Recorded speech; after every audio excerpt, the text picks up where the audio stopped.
I'm standing on the courthouse square in beautiful Vernon, Indiana, right beside the historical marker for Jonathan Jennings, Indiana's first governor. This county is named for him, and as far as anybody can tell, he probably never set foot here. But long before there was a Jennings County, there was a fight over what kind of state Indiana was going to become. Back in the early 1800s, Indiana wasn't a state yet. It was a territory, governed by officials appointed in Washington, D.C. But there was already a law on the books called the Northwest Ordinance that said slavery was not allowed in this territory. Not limited, not discouraged, it was illegal. But still, some very powerful men wanted to try to work around that law. They argued that slavery should be permitted here anyway.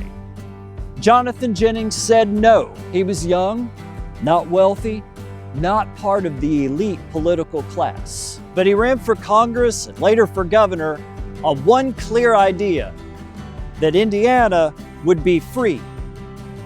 He clashed head-on with the territorial governor, future President William Henry Harrison, who was willing to allow some forms of slavery in spite of the federal ban. This was no small disagreement.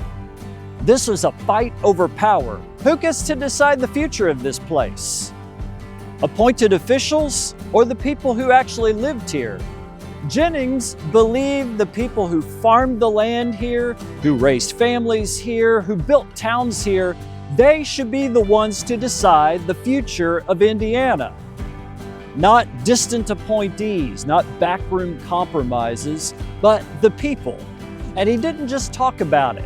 He organized, he pushed for statehood, he took political risks, and more than once, he stood up to men who had a lot more power than he had.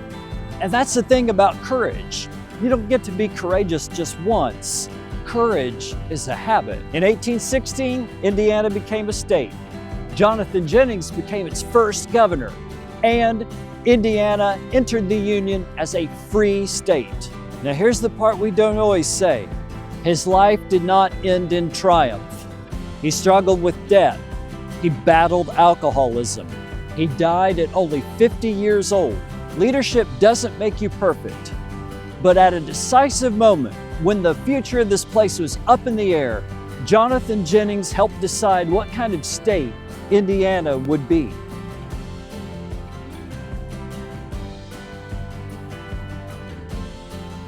So even if he never stood on this courthouse square, we stand here because of him.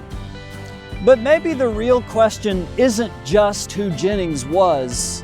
Maybe it's this: what kind of state, what kind of county do we want to be now?